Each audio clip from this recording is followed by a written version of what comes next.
Hello, everyone. Welcome to episode 172, all about spirit guides. Now, I've been wanting to do an episode like this for a while to speak with someone who can really dive in and help us explore what support is waiting for us, what's trying to connect to us.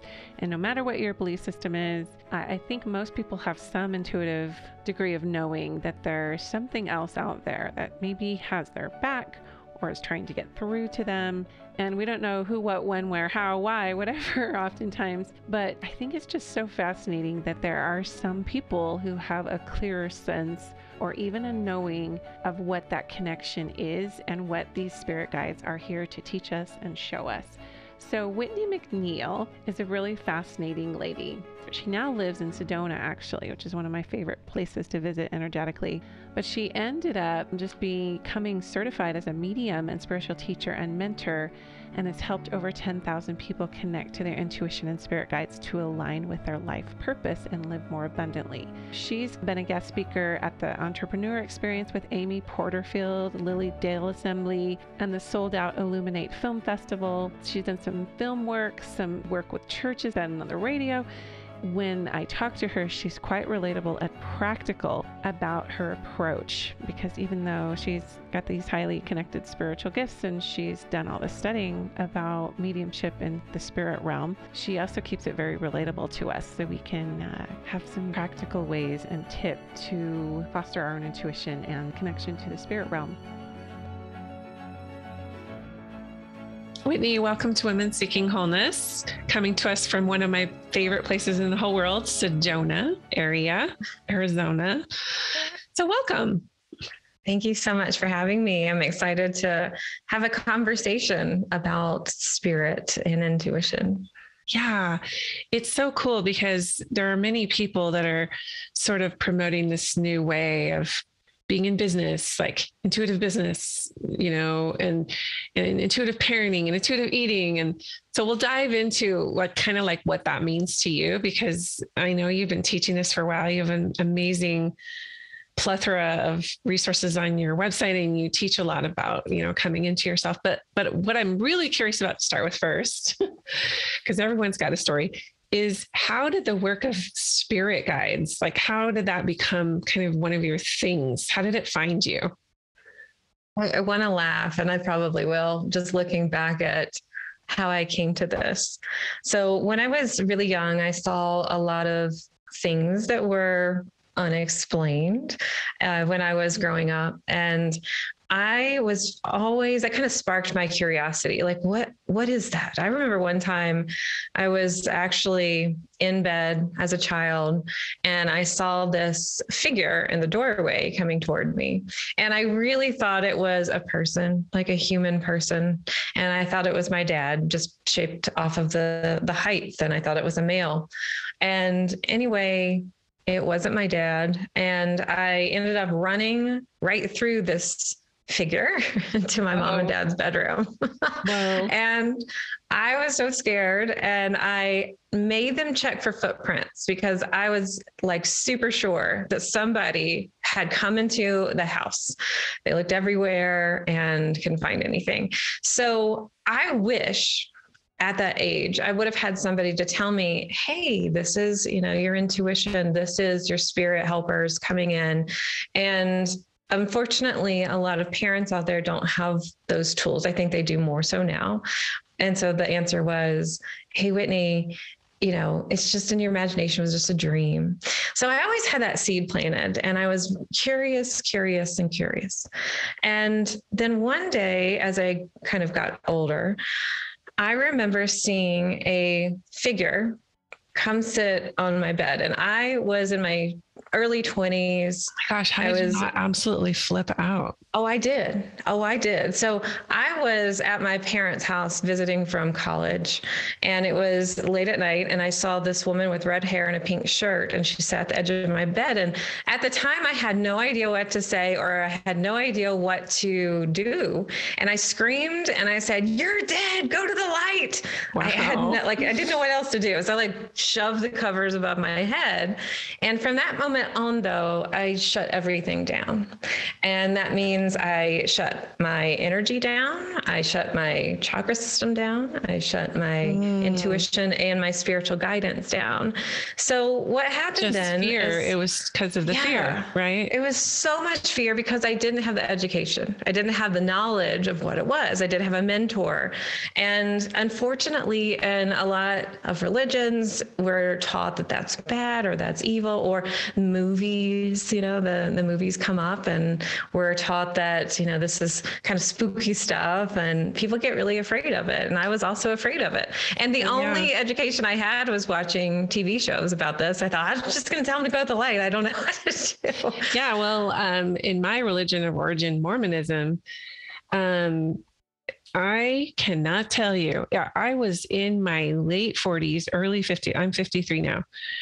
When I figured out that I was terrified of evil spirits my whole life, because the programming was, if I did something wrong, like if I had a bad thought or, if I made a wrong choice or something, even inadvertently, that I would invite in this evil presence. And that kept me from, like, how do I know if this is a spirit of the light?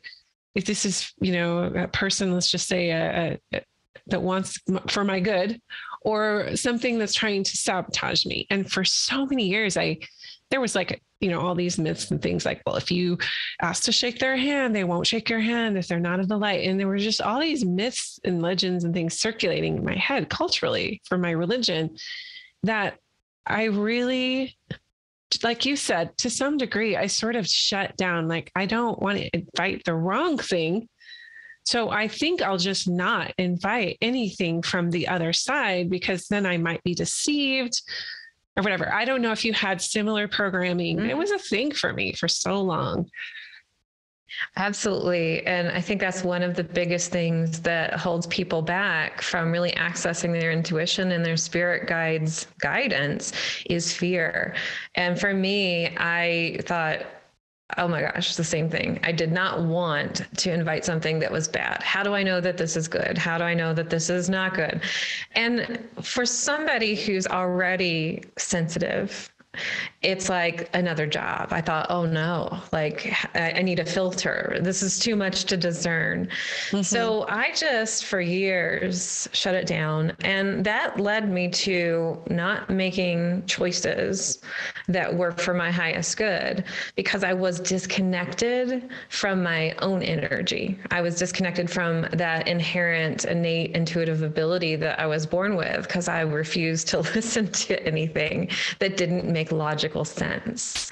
So I ended up working in a job that I hated, living in a place that I hated, and being really unhappy. And what happened is I had a lot of health issues. I shut everything down. So I wasn't really releasing energy. I wasn't receiving energy.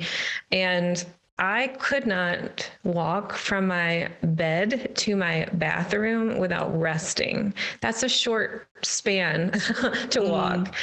And at this point, I was going to apply for disability. I thought, I don't know what's wrong with me. The doctors didn't quite know what was wrong with me. So my aunt told me, hey, we're going to go to this place in Arizona, and this is a holistic place, and you're going to just go there, and we're going to just see. I said, okay. So we go there, and I had energy healing, which, by the way, felt really, really uncomfortable for me. And I got off the table early because I was receiving energy, and I thought, this is weird. I feel all these different sensations, because really my energy was opening up. And after these treatments, after really being immersed in a spiritual environment and understanding that all these people that were helping me were connected to their spirit guides, and they're doing good work, and they're helping me, and they're helping other people, I was able to go on a guided hike in the desert on day 4. Whereas before I couldn't even go from my bed to my bathroom without resting. And when we came home, my father picked me up from the airport, and he kept staring at me and then would drive away. And I said, hey, why aren't you stopping? I got to get in the car. He did this on the 3rd time I called him, and he said, are you the person in the red hat? And I said, yes. why aren't you stopping? And he said, oh my God, I thought that looked like you, but it couldn't be you because this person had too much energy. Like my body, my demeanor, everything shifted when I really connected back into my own energy and my intuition and opened up and reestablished a connection to my guides to understand that this can be used for good. And so I think I needed that slap in the face to go, listen, you just had a fantastic healing.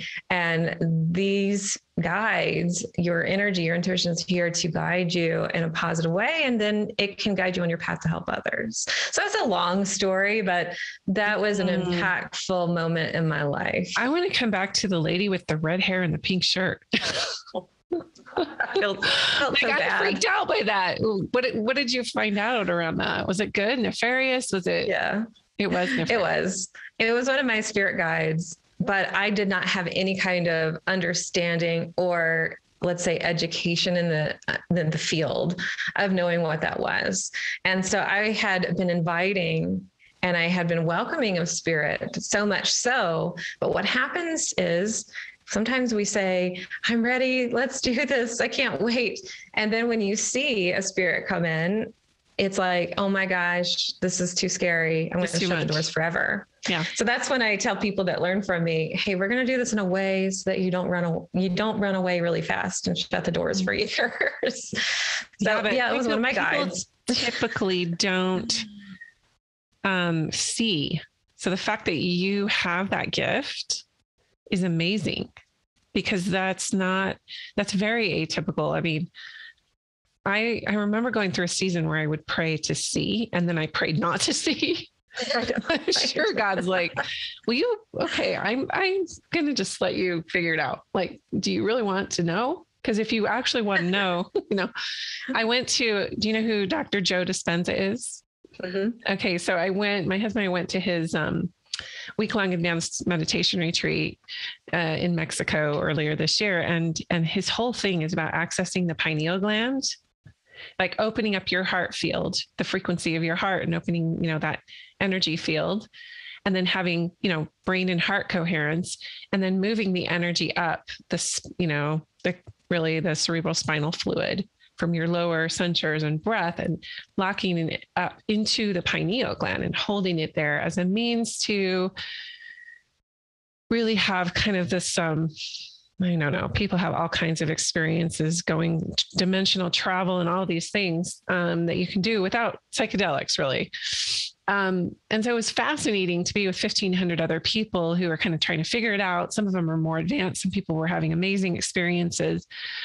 But I remember saying to my husband, I'm scared to actually, like, here I am learning all this, but it's kind of freaky that I could actually have, some kind of an astral event or a cosmic, awakening or something around that. Right.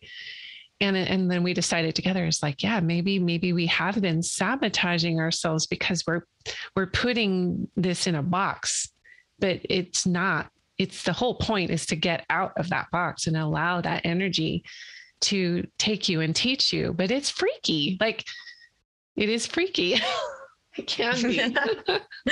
I think it can be. And, we're all born with this energy. I call it like this energy recipe. And what really, when we open up the gifts that a lot of us say, or the abilities that we were born with innately. And it can look different for each person. So I call it the 4 intuitive languages, where just because you don't see doesn't mean that you're not intuitive. For instance, you could have a different language, such as feeling or knowing, which a lot of people, by the way, that have that knowing language think they're not intuitive at all, but they're really connected. And you can even taste and smell messages coming in from spirit as well.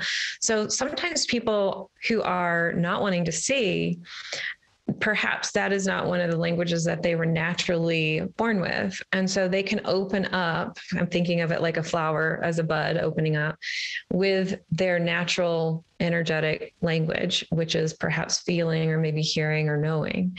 And if you don't have the sight, you can also do some exercises to enhance that. So it's kind of like, maybe that's not your natural ability that was like your superpower, but you can still develop it if you so desire. And there's exercises to do it too. Fascinating. So what are these 4 intuitive languages? You had names for them when we were talking earlier. They were about, there was like an owl and something. I just remember the owl because I love owls. I don't know what it is. Yeah. Sure. So I call them languages. You can also think of them as archetypes. So people who can see spirit or see their messages, I call them seers.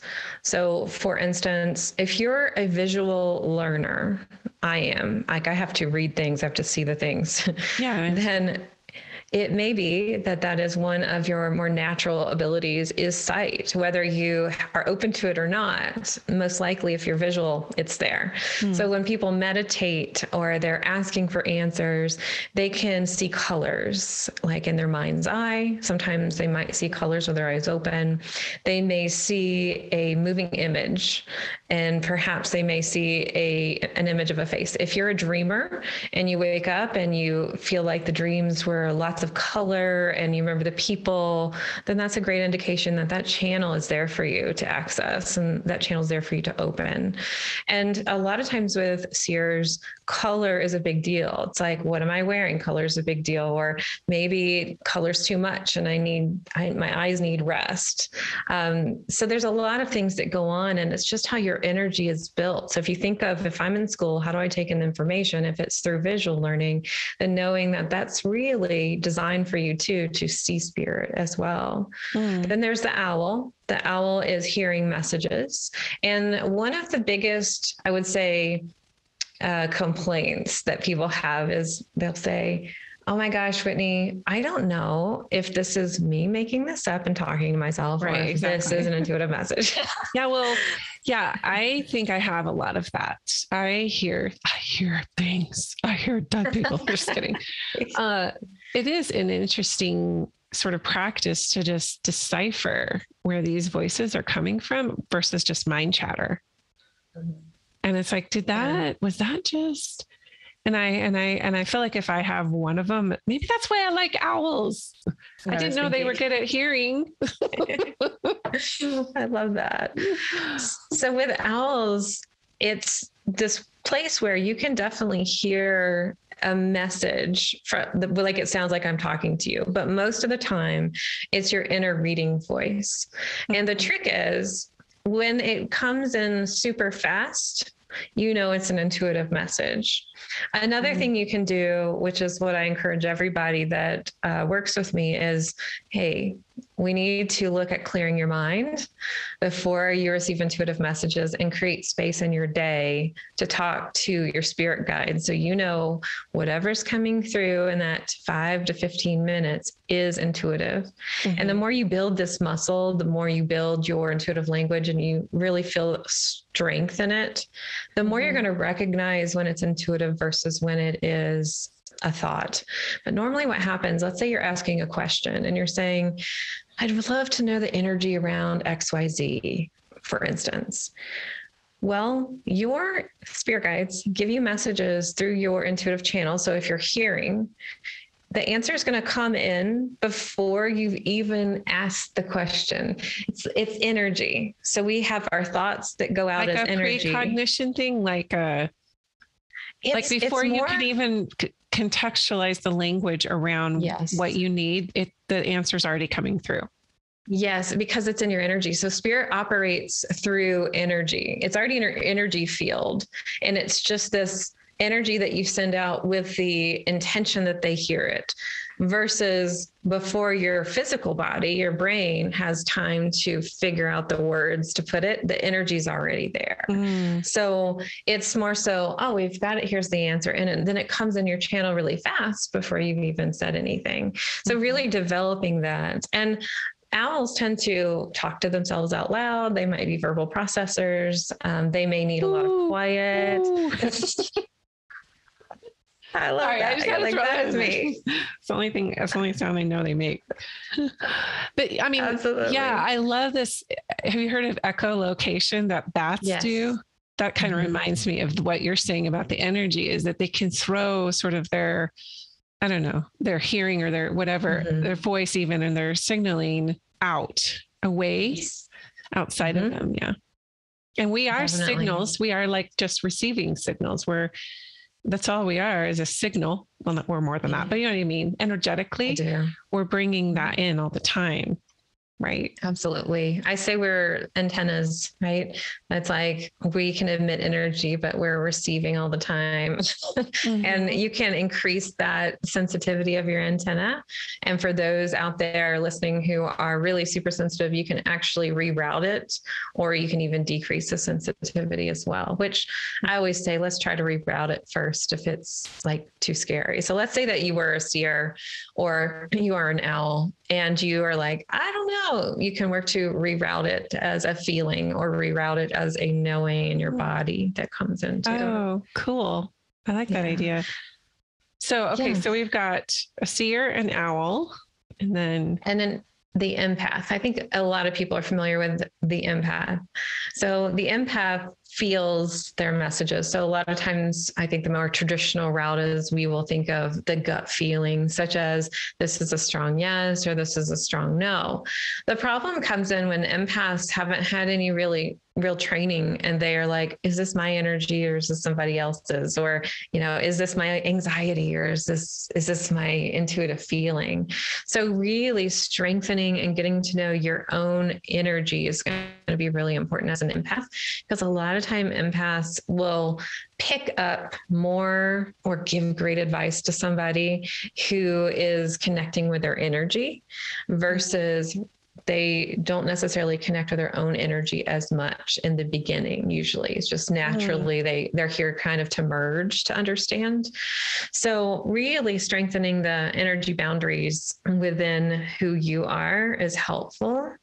And also they can receive messages like almost like feeling a touch on the body. That can be something that comes up as well. But traditionally it's going to be more so in that this feels good, this doesn't feel good. And I talk about the aura bubble for empaths, because that can be really helpful in differentiating, this is my space, this is your space with that. And kind of really strengthening that, I think, could be really important. So just a quick tip is, I always say, what's the first color that comes to your mind? Visualize it right there in your abdomen, and then just take a couple deep breaths and see that energy move out around you 2 feet in every direction.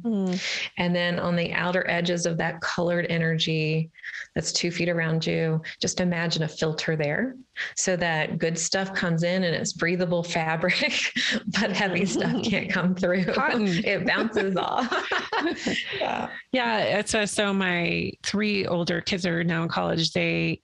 I didn't know a lot about this stuff when I was raising them, but totally empathic. I mean, picking up, absorbing everything. I mean, a lot of their friends are too. It's just their kind of generation, like late millennials, early Gen Zers are complete empaths.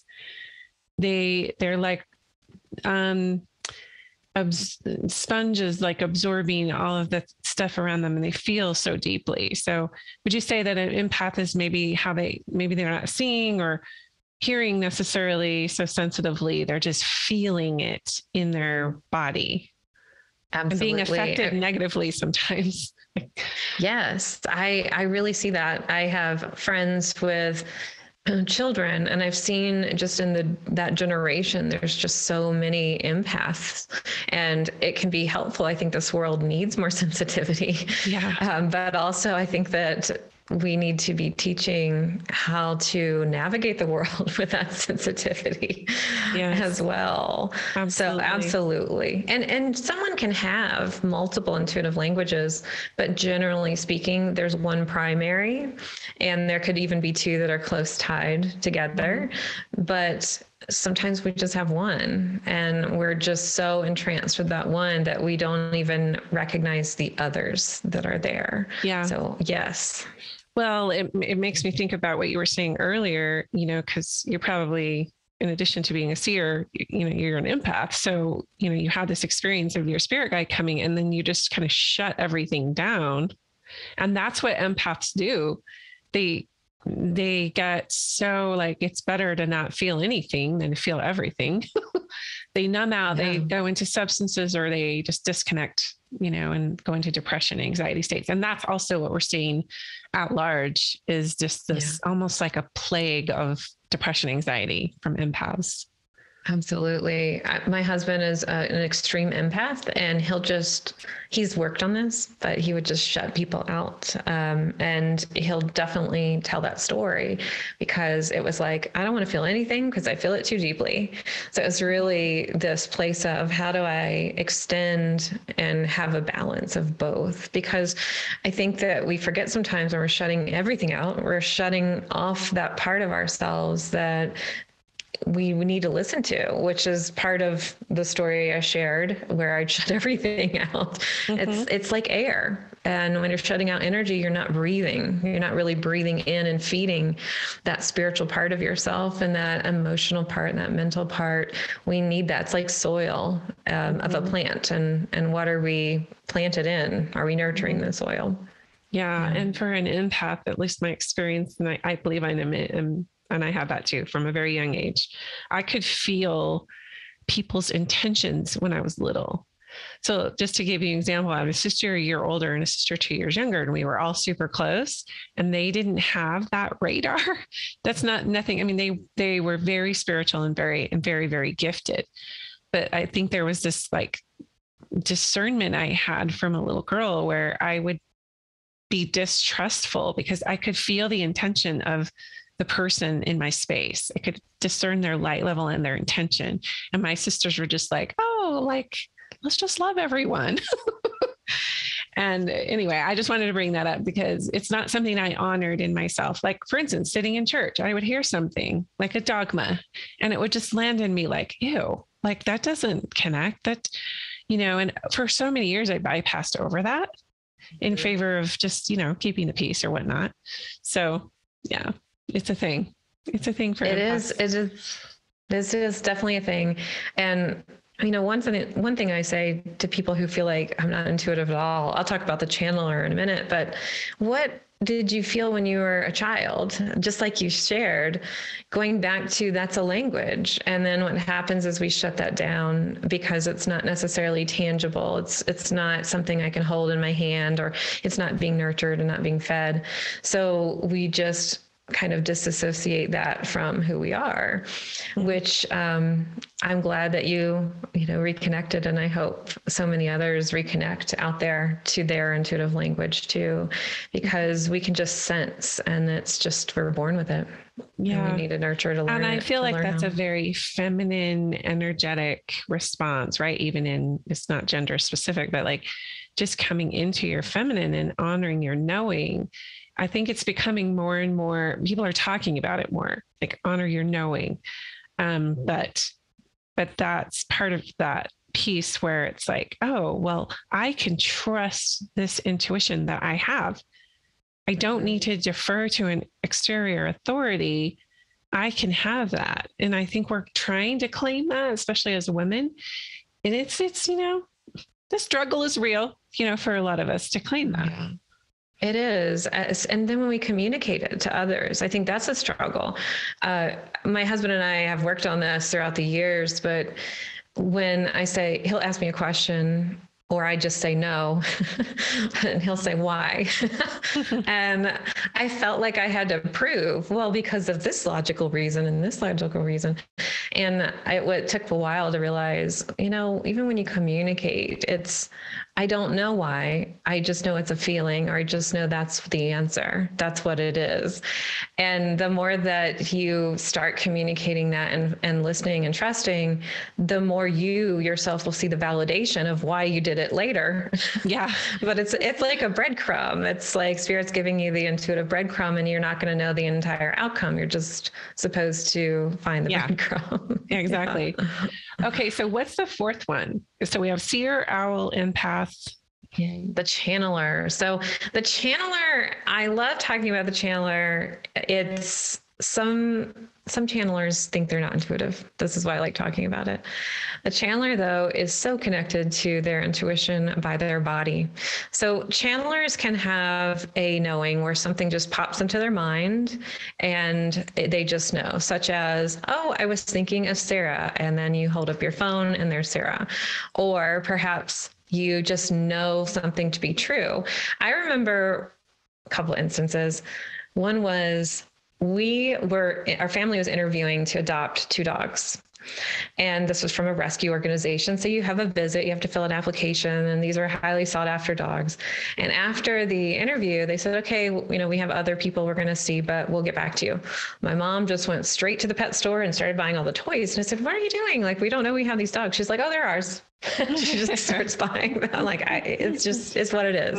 So it's a knowing. Another story I share is back when my first marriage, I was at home. Nobody was there with me other than my 3 dogs and 2 cats. And I was making dinner for myself. And I got really mad that my husband at the time had lost his wedding ring. And I thought, I'm just mad. And all of a sudden I thought, oh my gosh, what am I doing? Nobody's told me this. I'm like mad at something that it's not even real. So he came home that night and I never spoke about it. And then the next day he said, yesterday I lost my wedding ring and I was afraid to tell you. So I was trying to look everywhere. And I just laughed like, oh my gosh, like it just pops into your mind. Another thing with a channeler though, it's their body. So it's sometimes we can't do something. Maybe you have commitments or something like that. Now I'm a person that believes in if you had said yes to something and when you said that yes, you were aligned with it, let's honor that commitment. However, if your body isn't feeling well or your body just needs to completely sleep and you're just dragging, that in a sense is intuitive. Now, channelers also find themselves just saying stuff. They don't know why they're saying it. It just comes out and it's almost like they have no filter. And they can say this with good advice and they give this amazing advice. And then later they'll go, what did I even say? Like, I don't know why I said that thing. Or sometimes they say something and they're like, oh, it just came out. So it's the body being super intuitive. And this also happens with going places at the right time.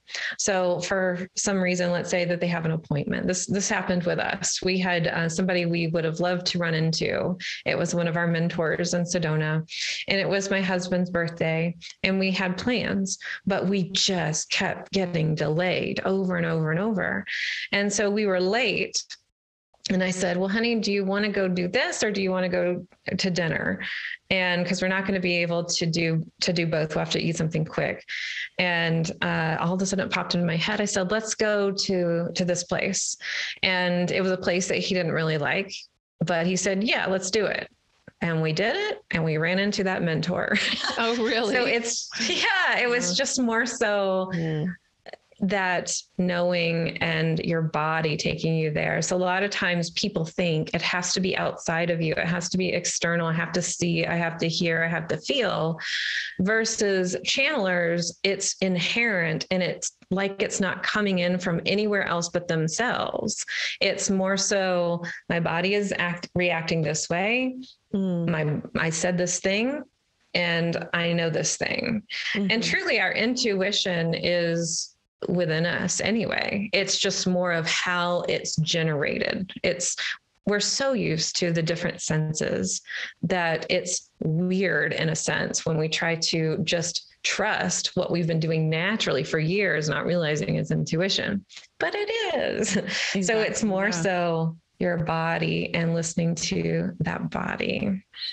That's really beautiful. I want to kind of segue into, as we can culminate this discussion with spirit guides. So I would say there's, maybe this link or a bridge between your intuition and your spirit guides, because that's how they come through to you, right? So, so connecting with your intuition is as a byproduct of that, you will connect more with your guides. But like we were talking about earlier, there's so much ambiguity with this, like tapping into different frequencies and, I guess you could say, that when you're in the big quantum field, there's a lot. So how do you know that you're connecting with your actual spirit guides? What are they? And just, I would love your take on that because you have a lot of experience. Sure. So your spirit guides, I would say 9 times out of 10 have lived an earth plane life before, so that they can help you with things on the earth plane. Not always, but most of the time. So they are, I would say, lighter than you are, more knowledgeable than you are, or they wouldn't necessarily be guides for us. And let's say you're an artist. Then most likely you have a spirit guide that helps you with art and specializes in art. And you might even see your intuitive messages through a painting, for instance. Like as a symbol, if you're a seer, you may see paintings when you meditate. That's an example. So your spirit guides are objective. They're here to help you. And I like to think of them as counselors or therapists and teachers, because they have had to go through some training to understand how to work with the energetic body of a human. Versus sometimes we look to our loved ones in spirit as guides. And while they can guide us, they're not necessarily our spirit guides the way that I'm talking about. They can guide us, give us helpful information. But generally speaking, we have a teacher guide, a guide, and a protector guide. And that was the aha moment for me when I realized I had a protector guide, because what a protector guide does is get to say who has the VIP pass to come talk to Whitney. So I didn't have to worry about the people showing up. I can also talk to my protector guide to say, I don't want anybody showing up in my house. Only when I want to talk to spirit will somebody be allowed through, to understand that. And what you can do is develop your intuitive language, of course, but also your spirit guides, you can ask them for validation or ask to meet them.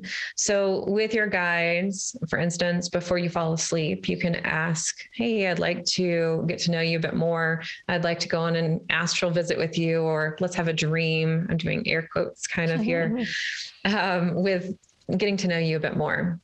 So they can present themselves that way.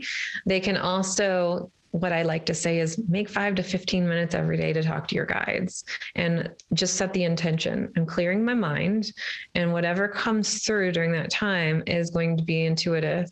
And you can ask them your questions that you have as well. And you can ask their names. You can ask for messages. And it's just about developing a rapport for your more of your understanding. And the more that you talk to them, the more you develop a relationship with them. So it's similar to anybody you first meet. It's kind of like, all right, I'm getting to know you. I'm not going to let my boundaries down too much. And then like you get to know them a little bit more. Oh, I'm going to open up a little bit more. So it really takes your willingness to open up and develop a relationship with them. Just like any kind of therapy session, and a couples therapy, it's like, what's the most important thing? Is communication. It's the same thing with your guides. And the more that you communicate with them, the more you understand that. So it's developing it, and then also receiving this validation from your messages, so that you start to understand this is real, and taking action on your intuition. So let's say they give you a message about something, you take the action, and then you start to understand, oh my gosh, that worked out so well. And I understand this is my intuition. So it's part of that opening up, one, and allowing yourself to remove any old fear. And one of the things that helped me is just realizing I have a team of helpers that get to filter out who can talk to me and who can't. Because for me, as a highly sensitive person, it was, oh, I can't like discern all the things. Well, once you have your connection with your guides, they do the discerning for you, so you don't have to worry about it, which is a really beautiful experience. Like kind of like screening out, you know, what's relevant to be in your space. You said it was protector, teacher. What was the other one? A guide.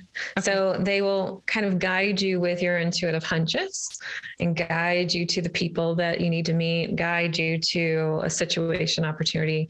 Your teacher guide does 2 things. Your teacher guide helps you with lessons that you need to learn on the earth plane, and also teaches you knowledge about things that you need to learn. So sometimes we will know more about something than we realize. So years ago, I went on an astral visit and I came back and remembered nothing, but I had learned about celiac disease. I was like, I don't know why I learned about that. I don't have it. Well, fast forward years later, I don't have celiac disease, but I have to be gluten-free for another condition. So it was, oh, okay, I got knowledge there. And all of a sudden I started getting more information about gluten-free, gluten-free, gluten-free. So your teacher will teach you things and also take you on astral visits to meet people. So sometimes people go, I must have known you from a past life, or you look so familiar. And most of the time we've gone on an astral visit because our teacher guide has already orchestrated the meeting before it's happened. That's so true. And then, and I know, right? I had a crazy good experience with that one time where I have to just share. I was teaching a Reiki class at the time, and it was a private Reiki class, and a gentleman was coming in. And the night before, I remember vividly, I was in this dream with my teacher guide and a woman. And we were meeting this woman from India. And so I talked to her, I was getting ready to teach her. And then I woke up and that was it. I go into my Reiki class and I meet the man, and his wife comes and said, my guide told me about you and I have to take this class with you. Oh. And this family was from India. Wow. And I said, okay, I don't have an extra book, but I know you're supposed to take this class. Wow. So it's really wild. So the synchrony that can ensue when we just, like you said, open ourselves and trust. Because for me, that's been, I've had a lot of religious programming, and it's been hard to decipher, sometimes you just throw it all out and start all over and reconstruct, yeah.